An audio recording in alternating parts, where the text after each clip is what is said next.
I, Partha Ajit Pawar, having been elected a member of the Council of State.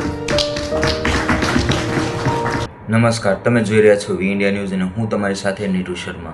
રાજધાની નવી દિલ્હીમાં National Congress પાર્ટીના કેન્દ્રીય કાર્યાલયમાં એક ખાસ કાર્યક્રમનું આયોજન રાખવામાં આવ્યું હતું, જ્યાં સાંસદ પદની શપથ લીધા બાદ પાર્થ અજીત પવારનું ભવ્ય સ્વાગત કરવામાં આવ્યું હતું. અને આ કાર્યક્રમમાં પાર્ટીના વરિષ્ઠ નેતાઓથી લઈને યુવા કાર્યકર્તાઓ સુધી દરેકમાં ભારે ઉત્સાહ જોવા મળ્યો હતો.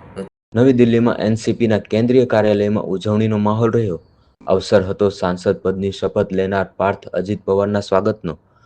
9 એપ્રિલ સાંસદ સભ્ય તરીકે શપથ લીધા બાદ પાર્થ પવારના સન્માનમાં આ કાર્યક્રમનું આયોજન રાખવામાં આવ્યું હતું, જેમાં દેશભરમાંથી આવેલા કાર્યકરો અને નેતાઓએ હાજરી નોંધાવી હતી. કાર્યક્રમનું નેતૃત્વ એનસીપીના યુથ વિંગના રાષ્ટ્રીય અધ્યક્ષ તરીકે ધીરજ શર્માએ કર્યું હતું. તેમણે પાર્થ પવારને અભિનંદન આપતા જણાવ્યું હતું કે યુવા નેતૃત્વ એ જ સંગઠનની સાચી તાકાત છે.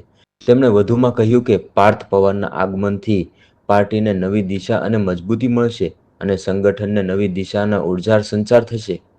કાર્યક્રમ દરમિયાન એવું પણ કહેવામાં આવ્યું હતું કે જનતાનો ખૂબ જ સારો એવો સમર્થન છે. સુનેતા અજીત પવારના નેતૃત્વ હેઠળ પાર્ટીને વધુ મજબૂત બનાવશે.